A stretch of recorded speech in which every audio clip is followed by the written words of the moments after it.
नमस्कार, आप देख रहे हैं YBN बिहार झारखंड और मैं हूं आकाश तिवारी। आज हम बात करने जा रहे हैं बिहार की उस राजनीति की जो पिछले कुछ सालों से तेजी से करवट बदल रही है।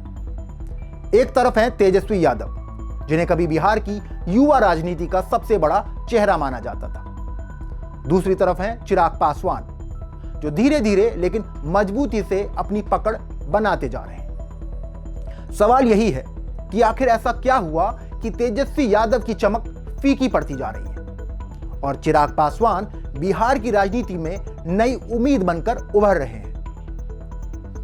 अगर हम पिछले दो बड़े चुनावों पर नजर डालें तो तस्वीर काफी साफ हो जाती है। 2024 के लोकसभा चुनाव में चिराग पासवान की पार्टी ने सिर्फ 5 सीटों पर चुनाव लड़ा और 5 सीटों पर जीत दर्ज की, यानी 100% स्ट्राइक रेट। यह कोई मामूली बात नहीं। यह संदेश था कि चिराग पासवान अब केवल एक नाम नहीं बल्कि एक राजनीतिक ताकत बन चुके हैं। इसके बाद 2025 के विधानसभा चुनाव में उनकी पार्टी ने 28 सीटों पर चुनाव लड़ा और 19 सीटें जीत ली। इस प्रदर्शन के बाद चिराग पासवान की पार्टी बिहार में चौथे नंबर की पार्टी बन गई। अब जरा इस आंकड़े को समझिए। विधानसभा में चिराग पासवान की पार्टी से ज्यादा सीटें केवल भाजपा, जेडीयू और राजद के पास है, यानी विपक्ष का सबसे बड़ा चेहरा माने जा रहे तेजस्वी यादव की पार्टी भी चिराग पासवान की मजबूती से खड़े दिख रहे हैं। लोकसभा चुनाव के नतीजों को देखें तो चिराग पासवान की पार्टी तीसरे नंबर पर पहुंच चुकी है। उनसे आगे केवल भाजपा और जेडीयू है, यानी तेजस्वी यादव की पार्टी लोकसभा के लिहाज से भी पीछे छूटती दिख रही है। यही वजह है कि राजनीतिक गलियारों में यह चर्चा तेज हो गई है कि बिहार की युवा राजनीति का चेहरा बदल रहा है।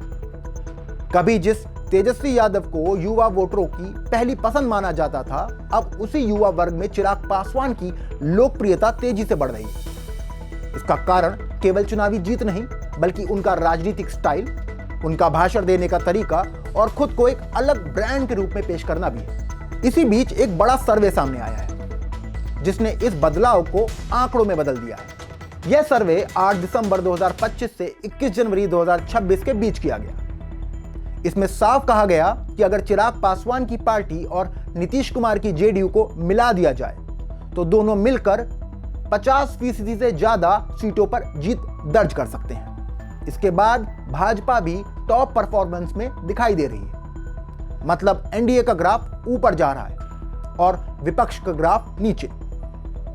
अब बात करते हैं उस सर्वे की जिसे India Today, mood of the nation poll और सी वोटर ने मिलकर किया है।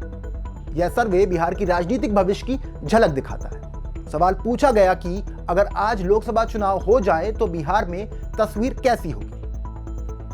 इसके जो आंकड़े सामने आए हैं वो विपक्ष के लिए किसी झटके से कम नहीं। सबसे बड़ा झटका कांग्रेस पार्टी को लगता दिख रहा है। सर्वे के मुताबिक अगर आज चुनाव हुए तो कांग्रेस बिहार में 0 पर सिमट जाएगी, यानी एक भी सीट नहीं। अभी कांग्रेस के पास 3 सांसद हैं। किशनगंज से मोहम्मद जावेद, कटिहार से तारिक अनवर और सासाराम से मनोज कुमार। इसके अलावा पप्पू यादव निर्दलीय सांसद हैं, लेकिन कांग्रेस के साथ डटे खड़े रहते हैं। लेकिन इस सर्वे के मुताबिक कांग्रेस को इन सभी सीटों पर हार का सामना करना पड़ सकता है। राजद के लिए यह सर्वे कोई अच्छी खबर नहीं लेकर आया। फिलहाल राजद के पास 4 सांसद हैं, लेकिन सर्वे कहता है कि उन तीनों सीटों पर नुकसान हो सकता है, यानी राजद भी केवल 1 या 2 सीट पर सिमट सकती है। यह वही राजद है जिसे तेजस्वी यादव के नेतृत्व में बिहार की सबसे बड़ी विपक्षी ताकत माना जाता था। अब बात करते हैं वोट शेयर की। अगर आज बिहार में लोकसभा चुनाव हुए तो इंडिया गठबंधन को केवल 34.7% वोट मिलने की संभावना है।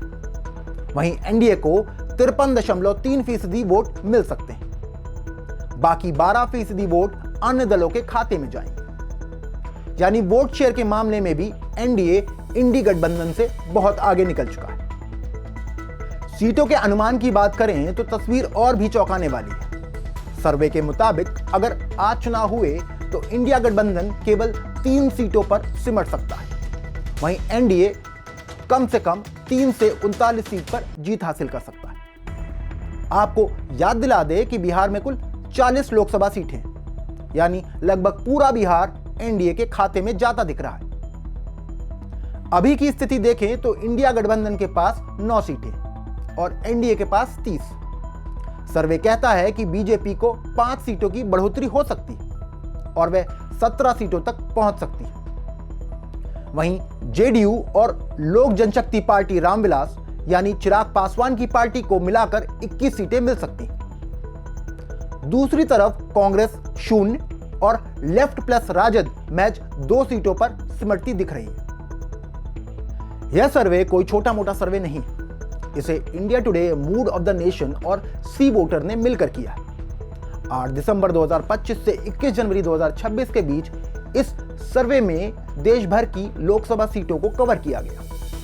36,265 लोगों का सीधा इंटरव्यू लिया गया। इसके अलावा 24 हफ्तों के सी वोटर के रेगुलर ट्रैक डेटा से 89,714 अतिरिक्त इंटरव्यू को भी जोड़ा गया। इस तरह कुल मिलाकर 12,25,979 लोगों की राय पर यह रिपोर्ट आधारित है। इसमें 3 से 5% तक मार्जिनल एरर माना गया है, लेकिन इसके बावजूद ट्रेंड साफ दिखाई दे रहा है। अब सवाल उठता है कि तेजस्वी यादव आखिर क्यों पीछे छूटते जा रहे हैं। राजनीतिक जानकारों का मानना है कि तेजस्वी यादव की राजनीति अभी पुराने मुद्दों और पुराने वोट बैंक पर ज्यादा टिकी हुई है, जबकि चिराग पासवान ने खुद को एक नए जमाने के नेता के रूप में पेश किया। वे युवाओं की भाषा में बात कर रहे हैं, सोशल मीडिया पर सक्रिय हैं और खुद को विकास और रोजगार से जोड़ते हैं। चिराग पासवान की सबसे बड़ी ताकत यह है कि उन्होंने अपनी पहचान केवल दलित राजनीति तक सीमित नहीं रखी। उन्होंने खुद को बिहार की युवा आकांक्षाओं का प्रतिनिधि बनाया। उनकी रैलियों में युवाओं की संख्या लगातार बढ़ रही है। वहीं तेजस्वी यादव पर यह आरोप लगता है कि वे सिर्फ पारंपरिक राजनीति तक सिमटते जा रहे हैं। एक और बड़ा कारण यह भी है कि एनडीए के भीतर चिराग पासवान की भूमिका लगातार मजबूत हो रही है। वे अब सिर्फ गठबंधन के छोटे साथी नहीं, बल्कि एक अहम खिलाड़ी बनते जा रहे हैं। उनकी पार्टी का प्रदर्शन यह दिखाता है कि वे सिर्फ सीटें नहीं जीत रहे, बल्कि वोटरों का भरोसा भी हासिल कर रहे हैं। अगर इस पूरे परिदृश्य को देखें तो बिहार की राजनीति एक नए मोड़ पर खड़ी है। एक तरफ तेजस्वी यादव हैं, जिनसे विपक्ष को उम्मीद थी कि वे सत्ता की लड़ाई को मजबूत बनाएंगे। दूसरी तरफ चिराग पासवान है, जो धीरे धीरे उस जगह को बढ़ते जा रहे हैं। युवा नेतृत्व की बात करें तो अब मुकाबला सीधा सीधा चिराग बनाम तेजस्वी है। फर्क बस इतना है कि इस समय आंकड़े चिराग पासवान के पक्ष में जाते दिख रहे हैं। तो सवाल यह है कि क्या बिहार की राजनीति में नया युवा चेहरा पूरी तरह स्थापित हो जाएगा? क्या तेजस्वी यादव इस चुनौती का जवाब दे पाएंगे, या फिर आने वाले चुनावों में चिराग पासवान बिहार की राजनीति का सबसे बड़ा युवा ब्रांड बन जाएंगे? आप इस सर्वे और इस बदलती राजनीति को कैसे देखते हैं? क्या वाकई बिहार में विपक्ष कमजोर पड़ रहा है और एनडीए मजबूत हो रहा है? क्या चिराग पासवान तेजस्वी से आगे निकल चुके हैं? अपनी राय कमेंट में हमें जरूर बताइए। बिहार की राजनीति की हर बड़ी खबर, हर चुनावी ट्रेंड और हर सर्वे का विश्लेषण पाने के लिए देखते रहिए YBN बिहार झारखंड। मिलते हैं अगले वीडियो में, तब तक के लिए जय हिंद, जय भारत।